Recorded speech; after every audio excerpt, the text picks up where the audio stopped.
Have you been playing Hearthstone for a while now, and for whatever reason you just can't seem to get a grip on it? The opponent always seems to be slightly better than you, have slightly better cards than you, seems to slightly outplay you? Well then, this is the series for you. Absolute Beginners Hearthstone, going all the way from the very simple basics to very advanced gameplay techniques. So come on, pull up a chair and let's get learning.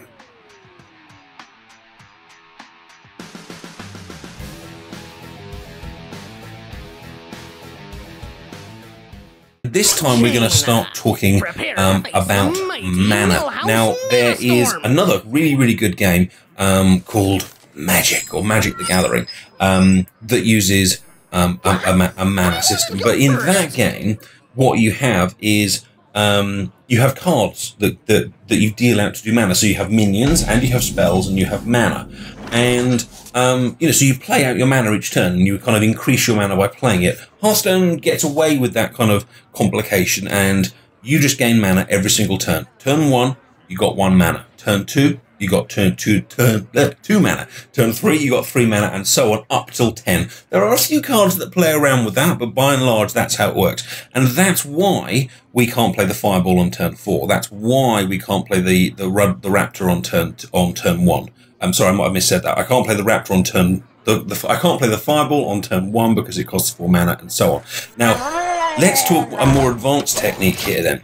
A good deck, and there's always exceptions to this rule, but a good deck in general will look to play something that costs 1 on turn 1, something that costs 2 on turn 2, something that costs 3 on turn 3, something that costs 4 on turn 4.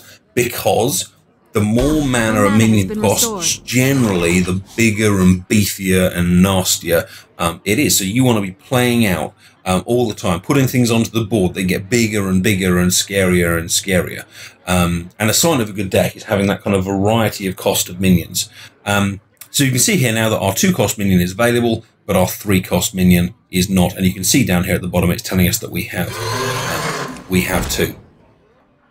So here we can play out our next minion, and we can attack with the minion that we played last turn, because of course that minion is no longer kind of dizzy.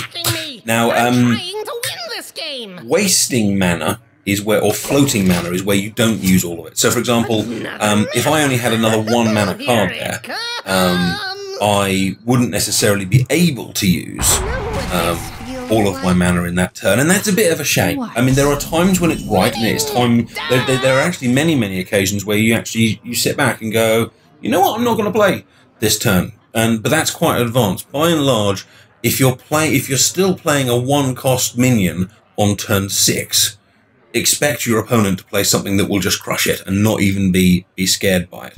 Now here we've got a choice. I could play the Raid Leader. I could play the Arcane Intellect. Now, in general, you want to draw cards when your existing cards are kind of starting to run low. Because let's face it, when you draw more cards, you end up with just cards that you had, the cards that you had before. So in this particular case, because I've already got a card, I'm going to play that rather than drawing more cards now. The other reason I'm going to play this particular card is it has an instant effect on the board, because as I play him, it says your other minions have +1 attack, which means this guy, who's currently doing 3 attack, will then do 4.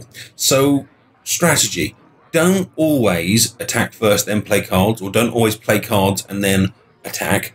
Look at what you're doing. Think about the effect that each card will have, because some minions, for example, damage things when they come on the board, in which case you want to attack first. But in this case, he's going to, by playing this guy first, the Raptor there will go up to 4 damage, and then we get that extra damage this turn. If we'd attacked first, we've just thrown away 1 damage. And you might think, well, 1 damage doesn't really matter.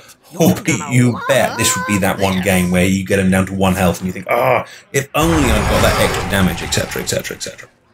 The other advantage of playing a minion on that particular turn was that because he killed 1, we were still left with 1 minion left on the board, and if he'd played another minion, we perhaps would have had more options.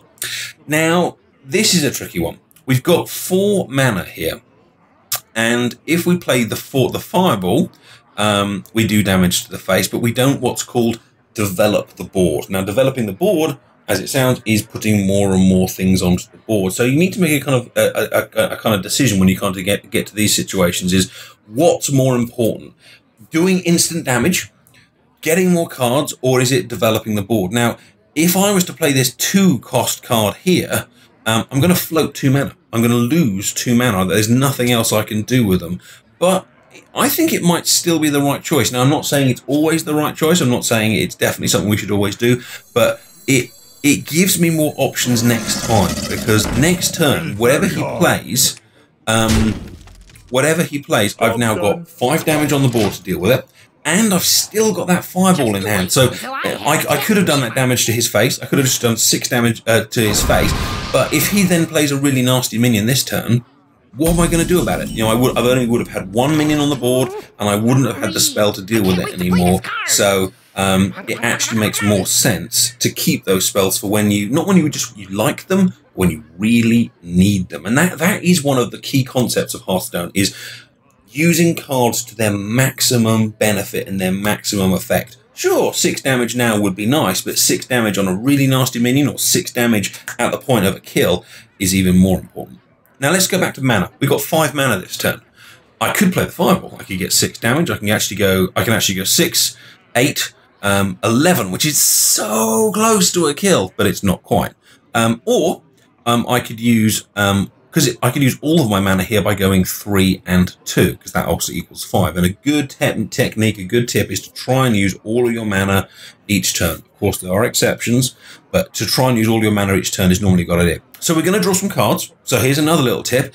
If you know you're going to draw cards that turn, or play a minion which draws a card, you normally do it first, because it might change what you do the turn after, or what you would have done with the rest of the time. Because like I've got an Arcane Intellect here.